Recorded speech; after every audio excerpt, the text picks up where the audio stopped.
Chers compatriotes, je suis Alassane Ouattara. J'ai des solutions pour vous. C'est la solution. Donnez-moi 5 ans pour changer la Côte d'Ivoire. C'est la solution. 5 ans. Après 15 ans à la tête de la Côte d'Ivoire, quel est le vrai bilan d'Alassane Ouattara? Ses partisans parlent de bilan inattaquable. Ceux de l'opposition crient à la catastrophe. Mais quelle est la réalité? Dans cette vidéo, on va prendre du temps avec de la nuance, de l'honnêteté, sans parti pris, mais aussi sans langue de bois pour décrypter les 15 ans du président Ouattara à la tête de la Côte d'Ivoire. Donc, je vous invite à rester jusqu'à la fin. Et si c'est votre première fois sur ma chaîne, n'oubliez pas de vous abonner avant de commencer. On va peut-être écouter le président Alassane Ouattara en 2010 lors de sa campagne qui explique les motivations, les raisons pour lesquelles il postule pour être président de la République de Côte d'Ivoire. Il n'y a pas mieux que lui-même pour nous expliquer ce qu'il comptait faire à la tête du pays. Donc on va l'écouter dans cette vidéo que j'ai retrouvée dans les archives et je reviens juste après.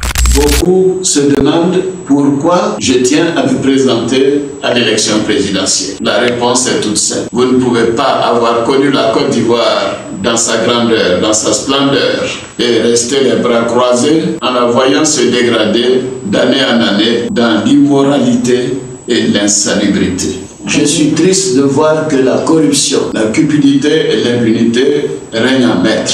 Je suis peiné de voir notre jeunesse être gagnée par le désespoir. Je suis choqué de voir nos filles être livrées à la prostitution. Il est urgent d'agir. Je veux agir pour notre Côte d'Ivoire. Je me présente par amour pour mon pays. Je me présente aussi parce que j'ai des solutions. J'ai des solutions pour chaque Ivoirien. J'ai des solutions pour chaque famille. J'ai des solutions pour la santé et pour l'éducation de nos enfants. Je suis le candidat de la paix et du changement. Je veux remettre la Côte d'Ivoire au travail. Je crois en la démocratie. En une Côte d'Ivoire où le mérite prime sur les relations. En une Côte d'Ivoire qui donne du travail à ces jeunes au lieu d'en faire des martyrs. En une Côte d'Ivoire où personne ne meurt par manque de moyens pour acheter ses médicaments. Je suis Alassane Ouattara. J'ai des solutions pour changer la Côte d'Ivoire en 5 ans. C'est la solution. Donc, comme on vient de l'entendre, les motivations du candidat Alassane Ouattara étaient claires. S'occuper de la jeunesse, éradiquer la corruption, développer le pays, développer les infrastructures. Et donc, on va essayer d'analyser les 15 années qui viennent de se succéder. Vous l'avez entendu au début, il a parlé de 5 ans, mais il a fait 15 ans à la tête de la Côte d'Ivoire. Donc, on a suffisamment de recul aujourd'hui pour analyser son bilan et dire ce qui a été bien fait, ce qui manque ou ce qu'il faut faire, mais surtout quelle perspective pour la Côte d'Ivoire. Qu'est-ce qu'il faut maintenant pour la Côte d'Ivoire? Est-ce que c'est un homme différent qu'il faut ou est-ce que c'est une politique économique différente qu'il faut? On va voir tout ça, donc restez jusqu'à la fin. Il faut d'abord rappeler le contexte. En 2011, lorsque Alassane Ouattara accède à la magistrature suprême après une longue crise post-électorale, le pays est dans un état qui, il faut le reconnaître, est un peu désastreux.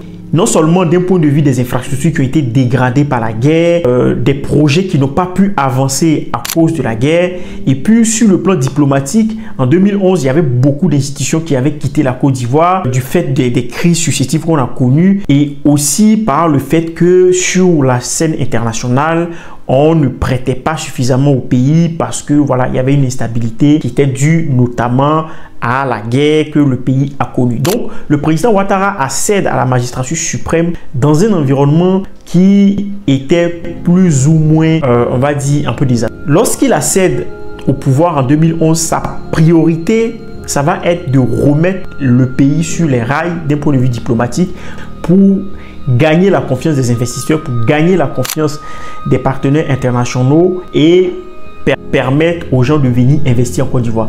Et donc, on se rappelle que juste après sa prise de pouvoir, il a fait une tournée internationale mondiale. Il a visité pratiquement peut-être tous les pays ou en tout cas la moitié des pays de la planète pour essayer de gagner la confiance des investisseurs et des partenaires internationaux de la Côte d'Ivoire. Il a réussi dans un premier temps à repositionner la Côte d'Ivoire sur le plan international d'un point de vue diplomatique. Et puis, son deuxième défi, quand il prend le pouvoir, ça a été les infrastructures. Là encore, il faut le dire, les routes ont été construites, les ponts ont été faits, il y a plusieurs infrastructures scolaires, universitaires, des infrastructures médicales, je parle des CHU notamment, qui ont été finalisées ou qui ont été des hôpitaux qui ont été construits. Donc, c'est la raison pour laquelle le premier succès du président Alassane Ouattara à la tête de la Côte d'Ivoire, ça a été de relever le niveau de la croissance économique. Donc, la Côte d'Ivoire a connu pendant plusieurs années une croissance économique assez impressionnante. On parle d'une croissance qui parfois frôlait les 2 chiffres, donc entre 7 et 8% par an. Mais peut-être qu'il faut expliquer pour ceux qui nous écoutent ce que veut dire une croissance économique, parce que c'est vrai qu'on parle de 6%, 4% par an, mais qu'est-ce que cela signifie concrètement pour le citoyen lambda? Eh bien, la croissance économique, en réalité, c'est tout simplement quand l'État augmente sa richesse. Et de quelle manière? C'est-à-dire que la Côte d'Ivoire avait traditionnellement son budget, sa richesse qui était basée sur l'exportation de matières premières. Et bien, la croissance économique, ça va être quand l'État va diversifier ses sources de revenus. Donc, on va investir beaucoup dans les mines, dans l'exploitation pétrolière, etc., dans les services. Et donc, on voit que, clairement, il y a eu un développement dans ce sens-là. Aujourd'hui, la Côte d'Ivoire produit beaucoup de pétrole. Il y a eu beaucoup de découvertes qui ont été faites. La Côte d'Ivoire également prend une place importante dans l'industrie des minéraux, des mines, d'exploitation de l'or, du diamant et tout ce que vous voulez. Donc, à ce niveau-là, effectivement, quand vous entrez dans une diversification de l'économie, c'est à juste titre que cela ramène bien évidemment des investisseurs, donc ça accroît le PIB du pays. Mais il y a aussi le secteur privé qui contribue à ce PIB-là. Donc on a vu que pour le cas de la Côte d'Ivoire, il y a eu beaucoup d'entreprises qui sont venues s'installer en Côte d'Ivoire. Il y a eu un développement des services qui est assez impressionnant. L'exemple le plus parlant, c'est les paiements digitaux. Il y a eu aussi les déplacements avec les Nyongo. Donc en fait, tout ça a contribué à relever le PIB de la Côte d'Ivoire, tout simplement parce qu'il y a eu beaucoup de richesses qui a été produite.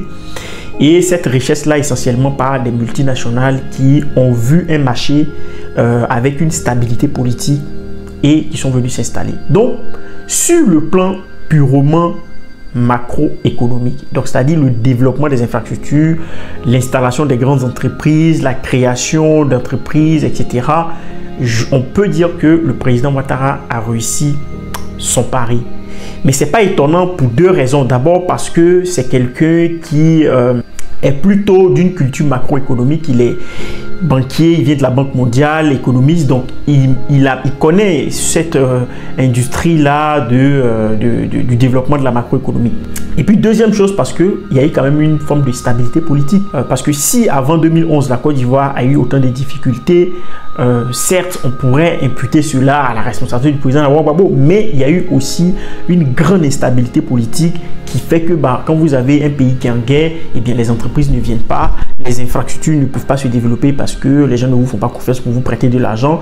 Donc le président Ouattara a bénéficié aussi de cette stabilité politique-là sur 15 ans qui a fait que il a pu gagner la confiance des investisseurs et des partenaires internationaux. Alors, mais ce développement macroéconomique, donc cette réussite macroéconomique ne s'est pas faite de manière totalement anodine. Il y a eu aussi beaucoup d'emprunts, donc beaucoup d'endettement qui aujourd'hui pose beaucoup de débats. Sur l'endettement, moi j'ai déjà fait une vidéo pour expliquer que en fait c'est pas si alarmant qu'on pourrait le penser, parce qu'il y a quand même une bonne gestion, une bonne structure de la dette ivoirienne, même si cela pose des problèmes qu'on va voir, mais c'est pas vraiment quelque chose de très alarmant dans le contexte actuel. Alors donc ça c'est pour ce qui concerne les succès. Maintenant, bien évidemment, comme je l'ai dit, le bilan n'est pas si inattaquable parce qu'en réalité, l'échec du président Alassane Ouattara, c'est sur le plan social. Pourquoi? Parce que cette richesse qui a été produite, ce développement du PIB, cet accroissement du PIB ne se ressent pas dans la population. Et la preuve pour voir ça, c'est ce qu'on appelle l'indice de Gini, le coefficient de Gini qui mesure les inégalités de revenus. Et à ce niveau-là, on voit que la Côte d'Ivoire n'est pas bien notée tout simplement parce qu'il y a une différence, il y a une inégalité de revenus qui est très importante en Côte d'Ivoire. Vous avez des gens qui gagnent beaucoup de moyens, là où il y a une grande partie de la population qui ne gagne pas pratiquement. Il faut rappeler que le SMIC en Côte d'Ivoire est toujours je crois de 75 000 francs, donc à peu près 100 euros, 110 euros pour ceux qui nous écoutent. Et donc, c'est vrai que 110 euros, ça veut rien dire, mais dans le contexte ivoirien, 75 000 francs, c'est pas beaucoup, ça ne peut pas permettre de vivre à Abidjan. Et sachant que la plupart des grandes entreprises qui s'installent vont s'aligner sur les salaires locaux, c'est-à-dire la manière de payer. Donc en fait, le gouvernement devrait créer les conditions, faire les réformes pour que les entreprises payent mieux leurs salariés.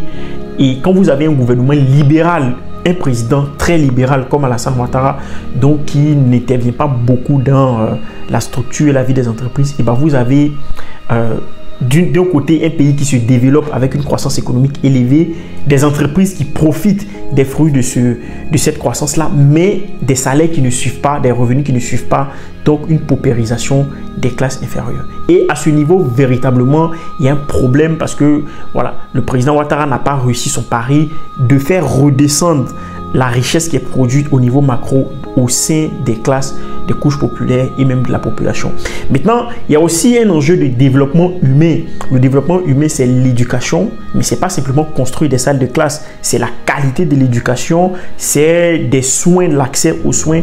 Alors à ce niveau-là, si vous écoutez les responsables du RHDP, il y a beaucoup d'écoles qui ont été construites, il y a beaucoup d'hôpitaux qui ont été construits, mais le problème c'est que l'accès aux soins est différent de l'accès à un dispensaire, tout simplement au sens physique du terme, parce qu'aujourd'hui en Côte d'Ivoire, malheureusement, la 4CMU, son fonctionnement est extrêmement mitigé. Beaucoup de personnes disent que cela ne fonctionne pas ou que ça ne permet pas en tout cas de couvrir l'essentiel des frais médicaux les plus importants. Donc c'est clair que à ce niveau-là, il y a beaucoup encore d'améliorations à faire. Et au niveau de l'éducation, alors peut-être que beaucoup de classes ont été construites en termes d'infrastructure, mais aujourd'hui la Côte d'Ivoire a perdu en termes de qualité de l'éducation. Rappelons que nos universités ne figurent pas dans les classements internationaux et même continentaux. On a aussi le cas de l'enseignement primaire où, selon plusieurs études par exemple, la majorité des élèves qui sortent du primaire ne savent ni lire ni écrire. Donc clairement, il y a une perte de la qualité de la formation qui est certainement due à une surpopulation universitaire scolaire, le fait qu'il y a beaucoup d'élèves, le fait que peut-être que les enseignants ne sont pas suffisamment bien formés. Donc, on dira qu'au niveau du développement humain, il y a clairement des efforts à faire, même si au niveau macroéconomique, beaucoup de choses ont été faites. L'une des promesses d'Alassane Ouattara, c'était aussi de restaurer la démocratie en Côte d'Ivoire et permettre l'égalité des chances. Je suis triste de voir que la corruption, la cupidité et l'impunité règnent en maître. Je suis peiné. Je crois en la démocratie, en une Côte d'Ivoire où le mérite prime sur les relations. Alors, à ce niveau-là, on ne peut pas dire que c'est un grand succès parce que d'abord, au niveau démocratique, on remarque qu'aujourd'hui, il y a beaucoup d'alertes qui peuvent être relevées sur le plan démocratique. On a des organisations internationales qui relèvent qu'il y a pas mal de répression, des manifestations de l'opposition. Et aussi, depuis que le président Ouattara est arrivé au pouvoir, il y a eu beaucoup de personnes, notamment de l'ancien régime, qui ont passé beaucoup de temps en prison. Les manifestations en Côte d'Ivoire aujourd'hui, en tout cas pour ce qui concerne l'opposition, ne sont pas toujours autorisées.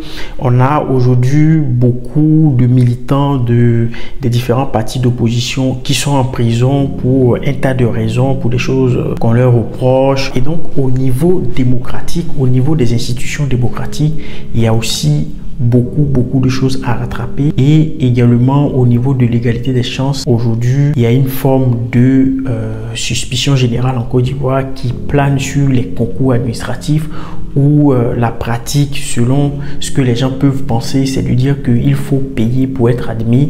Alors peut-être que dans les faits les choses sont différentes, mais en tout cas le citoyen lambda aujourd'hui n'a pas l'impression que son mérite seul peut lui permettre d'atteindre les sommets. Donc voilà, sur le plan humain, sur le plan démocratique et au niveau des valeurs, on peut dire aussi que les 15 ans du RHDP n'ont pas permis d'atteindre la promesse initiale du président Alassane Ouattara.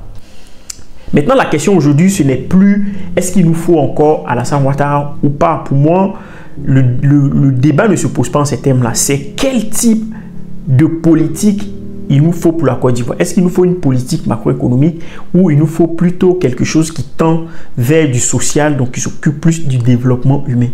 Alors, c'est la question qu'on pourrait se poser. Et donc, si on pose cette question-là maintenant, la réponse c'est qui est le mieux placé pour répondre? Est-ce que le président Alassane Ouattara, après 15 ans de gouvernement, peut tout d'un coup, de manière spectaculaire, changer de politique économique et aller vers plus du social. Est-ce que cela est possible? Je n'en sais rien, mais je pense que véritablement, vu sa culture, vu là où il vient et comment il conçoit le développement, ça va être difficile, en tout cas pour, si jamais il brigue un 4e mandat en 5 ans, d'inverser tout ça. Et donc clairement, ce qui doit intéresser les Ivoiriens aujourd'hui, ce n'est plus l'homme politique, mais c'est les projets politiques qui peut faire en sorte que aujourd'hui il y ait un développement qui draine beaucoup plus de monde, qui ne laisse pas des gens au bord de la route et qui permettent à un grand nombre d'Ivoiriens de sortir de la pauvreté. Pour moi, c'est ça le vrai sens des élections qui vont avoir lieu. Malheureusement, beaucoup de candidats ont été éliminés et ceux qui sont dans la course ont des chances très limitées de gagner. Donc, on est certainement parti pour avoir encore le pouvoir RHDP pendant 5 ans. Est-ce qu'ils parviendront à inverser les courbes et faire plus de social? La question reste posée. Dites-moi ce que vous en pensez en commentaire. Et si cette vidéo vous a plu, n'oubliez pas de la partager. Et surtout, si ce n'est pas encore fait, n'oubliez pas de vous abonner. Je vous remercie.